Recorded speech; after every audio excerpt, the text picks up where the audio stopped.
Everyone. आज का question काफ़ी कंसेप्चुअल है।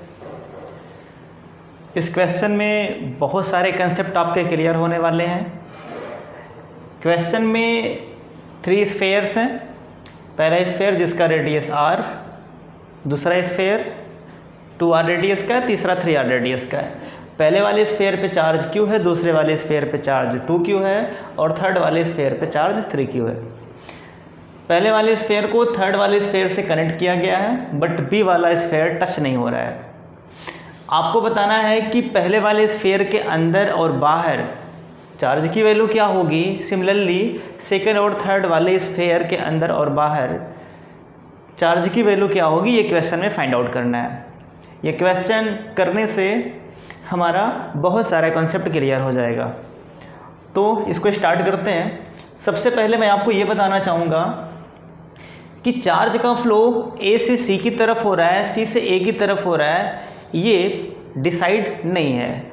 तो मैं ये सपोज कर रहा हूँ कि चार्ज का फ्लो चाहे जिधर से चाहे जिधर हो, बट यहाँ का जो चार्ज मैंने कंसिडर किया दिस इज Q1। ये मैंने सपोज किया चार्ज Q1 है और यहाँ का चार्ज मैंने Q2 सपोज कर लिया।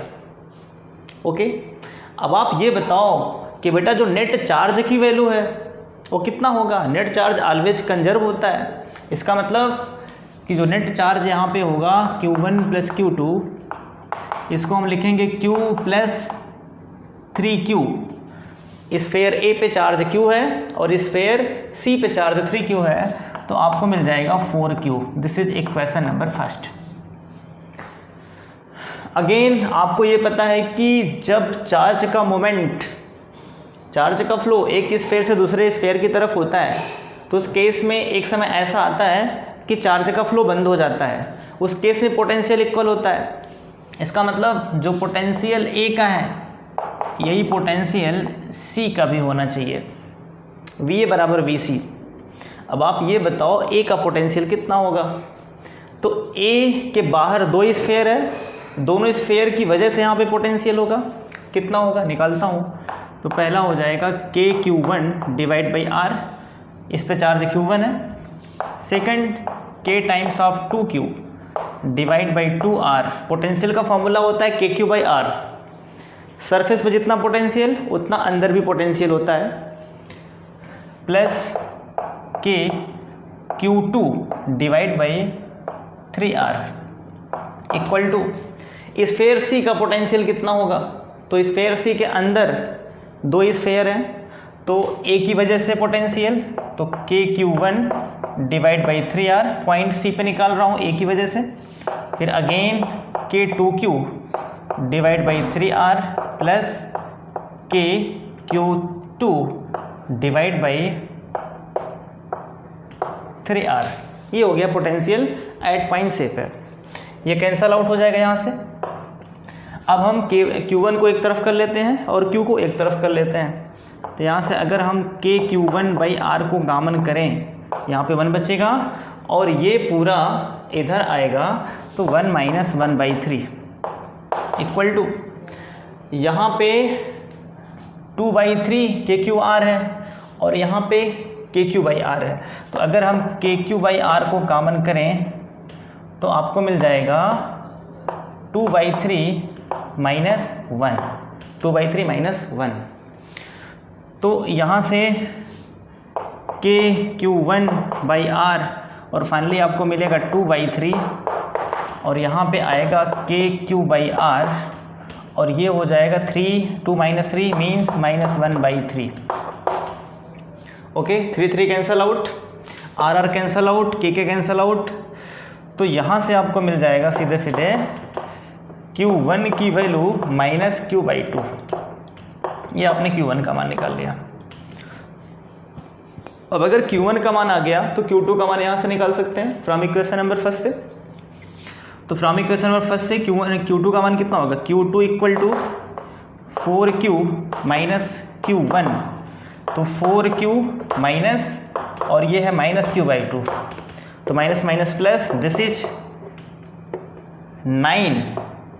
9Q by 2, this is Q2। तो फाइनली जो Q2 का मान आपको मिलेगा ये मिल जाएगा 9q डिवाइड बाई 2, ये मिल गया Q2 का मान। अब हम निकालते हैं Q1 का मान फाइंड आउट कर लिया आपने, Q2 का मान फाइंड आउट कर लिया। अब आपको बताना है बेटा कि जो स्फीयर A है इसके अंदर और इसके बाहर चार्ज की वैल्यू क्या होगी। तो सबसे पहले हम यहाँ पे बनाएंगे गॉसियन सरफेस। ये मैंने गॉसियन सरफेस डिजाइन किया, गॉसियन सरफेस बनाया। अब यहाँ पे गॉस लॉ अप्लाई करेंगे। गॉस लॉ क्या कहता है कि electric flux equal to 1/ε0 times of Q enclose. अब अंदर इलेक्ट्रिक फील्ड का मान 0 होता है, अगर हालो स्फीयर है इलेक्ट्रिक फील्ड का मान 0 होगा। अगर इलेक्ट्रिक फील्ड का मान 0 है तो फिर चार्ज की वैल्यू 0 होना चाहिए। गॉस लॉ यहाँ पे अप्लाई करेंगे, integration E dot ds equal to Q enclose divide by ε0। अगर इलेक्ट्रिक फील्ड 0 है तो क्यू इनक्लोज का मान 0 होना पड़ेगा। इसका मतलब इसके अंदर जो चार्ज की वैल्यू होगी वो 0 होगा। No electric field no charge, इसका मतलब QA अगर हम इनर की बात करें तो आंसर आएगा 0। अगर हम QA आउटर की बात करें तो आउटर पे है Q1 और इस Q1 की वैल्यू है -q/2, आपने फाइंड आउट कर रखा है। अब आपको बताना है B वाले स्फीयर के अंदर और बाहर क्या होगा। फिर से वही रूल, हम अगेन बनाएंगे गॉसियन सरफेस, एक गॉसियन सरफेस डिजाइन करेंगे और फिर से गॉस लॉ अप्लाई करेंगे। इलेक्ट्रिक फील्ड का मान फिर से 0 होगा तो चार्ज का मान 0 होना चाहिए। यहाँ पे चार्ज है -q/2, तो इसका मतलब इस वाले सरफेस पे चार्ज q/2 होना चाहिए, तभी नेट 0 आएगा। इसका मतलब जो QB है, अगर हम इनर की बात करें तो इनर आएगा q/2। बहुत ही ईजी है बेटा, ध्यान दो। अगेन अब हम सपोज करेंगे QB आउटर की वैल्यू क्या होगी। अब इस पे चार्ज 2q है, यहाँ पे चार्ज हो गया यहाँ पे चार्ज हुआ q/2, तो यहाँ पे चार्ज क्या होना चाहिए 2q - q/2, दोनों को ऐड करेंगे तभी यहाँ पे चार्ज 2q आएगा। इसका मतलब अगर हम QB आउटर की बात करें तो आपको मिल जाएगा ये सीधे 2q - q/2, तो ये आ जाएगा सीधे कितना आएगा 3q/2, 3q/2 आ गया। अब स्फीयर C की बात करते हैं। स्फीयर C के सरफेस पे अगेन हम बनाएंगे Gaussian surface. Gaussian surface design कर दिया और फिर से गॉस लॉ अप्लाई करेंगे। इलेक्ट्रिक फील्ड का मान 0 होना चाहिए, इलेक्ट्रिक फील्ड का मान 0 होता है तो चार्ज का मान 0 होना चाहिए। अब यहाँ पे इसके आउटर सरफेस पे चार्ज है 3q/2, तो यहाँ पे उसी के बराबर बट नेगेटिव में होना चाहिए। इसका मतलब यहाँ का चार्ज हो जाएगा -3q/2। तो अगर हम QC इनर की बात करें तो कितना आएगा -3q/2। कितना आसान है, बहुत ही सिंपल है। अब अगर आउटर की बात करें तो आउटर पे चार्ज कितना होना चाहिए Q2 होना चाहिए, बट -3q/2 पहले इनर पे आ चुका है तो आउटर पे हो जाएगा Q2 + 3q/2। तो अगर हम यहाँ पे QC आउटर की बात करें तो ये हो जाएगा Q2 + 3q/2 और Q2 का मान आपने निकाल रखा है 9q/2, तो 9q/2 + 3q/2, तो आंसर आ जाएगा 6q। आंसर आएगा 6q।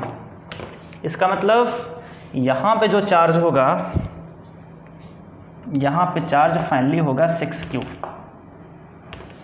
आउटर वाले सरफेस पे।